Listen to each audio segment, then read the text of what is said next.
জাতিসংঘ সাধারণ পরিষদের ৭৯তম অধিবেশনে যোগ দিয়েছেন বাংলাদেশের অন্তর্বর্তী সরকারের প্রধান উপদেষ্টা ডক্টর মোহাম্মদ ইউনূস। সেখানে বিভিন্ন ধরনের অনুষ্ঠানে বক্তব্য দিচ্ছেন তিনি। এমন এক বিখ্যাত অনুষ্ঠান Clinton global initiative leaders stage, যেখানে বক্তব্য দিয়েছেন প্রধান উপদেষ্টা।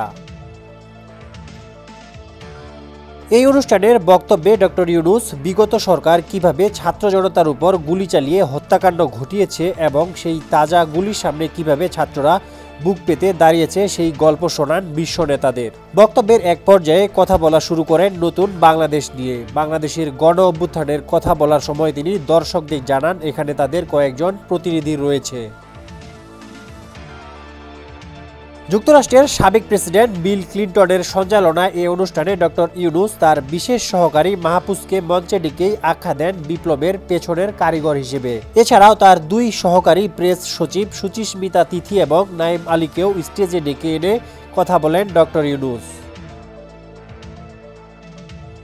এ সময় ডক্টর ইউনূস বলেন, তারা যেভাবে কথা বলে এরকম কথা আমি কখনো শুনিনি। তারা পুরো পৃথিবী নতুন বাংলাদেশ গড়তে প্রস্তুত। প্লিজ আপনারা তাদের হেল্প করবেন যেন তারা তাদের স্বপ্ন পূরণ করতে পারে। এই গুরু দায়িত্ব আপনাদের সবার নিতে হবে। তিনি বিল ক্লিনটনের হাত ধরে বলেন, আপনি আমাদের সাথে আছেন এ স্বপ্ন পূরণে।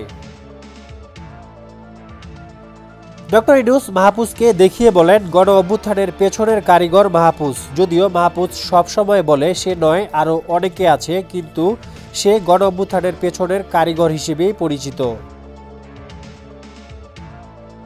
মাহফুজকে নিয়ে ডক্টর ইউনূস আরও বলেন, তার কথা শুনলে সারা পৃথিবীর যে কোনো তরুণ অনুপ্রাণিত হবে। তারা নতুন বাংলাদেশ তৈরি করবে। তাদের সফলতার জন্য আপনারা প্রার্থনা করবেন। তাদের জন্য হাততালি হোক। এ সময় বিল ক্লিনটন সহ হাততালি দিয়ে সম্মান জানান সবাই। নেক্সট রিপোর্ট সমকাল।